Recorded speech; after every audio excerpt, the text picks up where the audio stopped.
আচ্ছা, এটা হচ্ছে দ্বিতীয় ক্লাস। যে আমরা বলছিলাম যে তিনটা প্যাটার্নই শেষ করব, একটা প্যাটার্ন চলে গেল, এখন হচ্ছে দ্বিতীয় প্যাটার্ন। ঠিক আছে, এখন দ্বিতীয় প্যাটার্নে আমরা প্র্যাকটিস করব। আমি যেভাবে বলছি তোমরা ঠিক সেভাবে বলবা। তাহলে আই হ্যাভ হচ্ছে আমার আছে। আই হ্যাভ মানে কি? আমার আছে। আই হ্যাভ মানে কি? আমার আছে। আই হ্যাভ মানে কি? আমার আছে। আমার আছে। তাহলে আই হ্যাভ আমার আছে। বলো আই হ্যাভ। আমার হ্যাঁ বলো আই হ্যাভ আমার আছে। আই হ্যাভ আমার আছে। তাহলে I have a pen, I have sorry pen না, আই হ্যাভ আ পেন্সিল। আমার একটি কি আছে? পেন্সিল আছে। একটু আগে আমরা পড়ছি মানে এ পেন্সিল মানে কি? একটি পেন্সিল। একটি পেন্সিল। তাহলে আই হ্যাভ এ পেন্সিল। আমার একটি পেন্সিল আছে। Okay, I have a pencil. আমার একটি পেন্সিল আছে। I have a book.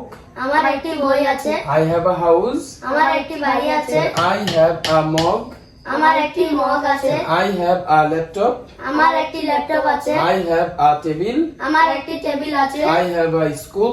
আমার একটি স্কুল আই আছে। Have a bag. I have a bag মানে কি আছে? আমার একটি ব্যাগ আমার আছে। একটি ব্যাগ আছে। তাহলে এগুলো কিন্তু একবার পড়লে কি হবে না কয়েকবার পড়তে হবে? একটু বেশি বেশি পড়তে হবে না? একটু একটু বেশি বেশি পড়লে কি হবে? খুব দ্রুত মুখস্থ হবে এবং মনেও থাকবে, তাই না? তাহলে আই হ্যাভ দিয়ে আমি একটু এলোমেলো দিলেও তোমরা পারবে কিনা দেখি। তাহলে আই হ্যাভ আ ল্যাপটপ। আমার একটি ল্যাপটপ আছে। I have a mug. আমার একটি মগ আছে। I have a table. আমার একটি টেবিল আই আছে। Have a school. আমার একটি স্কুল আই আছে। Have a bag. আমার একটি ব্যাগ আছে। I have a house. House. আমার একটি বাড়ি আছে। আমার কি বেড়াচ্ছে? এগুলো কোত্থেকে পড়ানো হচ্ছে? আমাদের এই বইটা থেকেই পড়ানো হচ্ছে। ঠিক আছে, একটু আগে আমাদের আগের ক্লাসে কি ছিল? ছোট বাক্য ছিল, এখন একটু বড় হয়েছে না? ঠিক আছে, আই হ্যাভ চলে গেল, তো এখন আছে কি? You have. তাহলে ইউ হ্যাভ মানে কি? তুমি আছো। তোমার আছে। ইউ হ্যাভ মানে কি? তোমার আছে। ইউ হ্যাভ মানে কি? তোমার আছে। তোমার আছে। বলো আই হ্যাভ। আমার আছে। You have. তোমার আছে। I have. আমার আছে। You have. তোমার আছে। আচ্ছা বলো ইউ হ্যাভ আ পেন্সিল। তোমার একটি পেন্সিল আছে। Very good. You have a book. তোমার একটি বই আছে। You have a house. তোমার একটি বাড়ি আছে। You have a mug. তোমার একটি মগ আছে। You have a laptop. তোমার একটি ল্যাপটপ আছে। You have a table.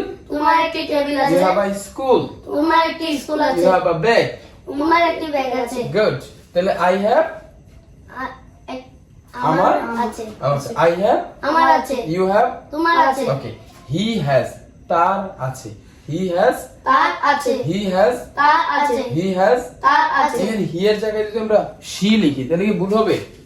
she মানে যেই কথা আর he মানে কি একই কথা। he কে?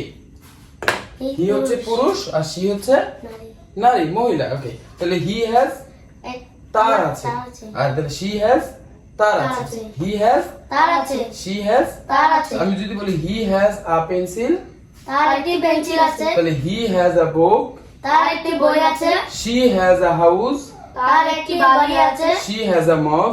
তার একটি মগ আছে। তাহলে she has a laptop. তার একটি ল্যাপটপ আছে। she has a table. তার একটি টেবিল আছে। he has a school. তার একটি বিদ্যালয় আছে। একই কথা, he has মানে আর she has মানে একই কথা। ভুল আছে কোনো? পার্থক্য আছে নাই? তারপরে he has a bag মানে কি? তার একটি ব্যাগ আছে। ওকে, এখন আমরা র্যান্ডমলি প্র্যাকটিস করব। কিরকম? এলোমেলো। ঠিক আছে, এখন আমরা প্র্যাকটিস করছি সিরিয়াল বাই সিরিয়াল। তো যে কেউ পারবে কয়েকবার প্র্যাকটিস করলে। র্যান্ডমলি যদি পড়ে তাহলে সে তারপরে কি হবে? এক্স্যাক্টলি হবে। ঠিক আছে, ওকে আমরা শুরু করি। I have a pencil. আমার একটি পেন্সিল আছে। আই হ্যাভ আ মাগ। আমার একটি মগ আছে। You have a house. তোমার একটি বাড়ি আছে। Good. You have a house. তোমার একটি বাড়ি আছে। You have a school. তোমার একটি স্কুল ইউ হ্যাভ আছে। A bag. তোমার একটি ব্যাগ আছে। He has a mug. তার একটি মগ আছে। Very good. He has a book. তার একটি বই আছে। She has a laptop. তার একটি ল্যাপটপ আছে। She has a table. তার একটি টেবিল আছে। She has a school. তার একটি স্কুল আছে। ওকে, আমাদের মতো প্র্যাকটিস করলে কি সবাই পারবেন এটা? কোনো ঝামেলা আছে এখানে? জি না স্যার। কোনো ঝামেলা আছে? জি না স্যার। আমরা কিন্তু প্র্যাকটিস করতে করতে পড়তে পারবো, পড়ে পড়ে কিন্তু এগুলো মনে রাখবো। এই যারা আপনারা দেখবেন পরবর্তীতে এভাবে প্র্যাকটিস করতে হবে। প্র্যাকটিস না করলে কিন্তু কি আসবে না, মেমোরাইজ করতে পারবেন না। Very good. তাহলে আমরা পরের প্যাটার্নে যাই। ঠিক আছে, আমরা মোটামুটি প্রথম ক্লাসে শেষ করে ফেললাম এবং দ্বিতীয় ক্লাস শেষ করলাম। এখন আমরা কোন ক্লাসে যাব? তৃতীয় ক্লাস। তৃতীয়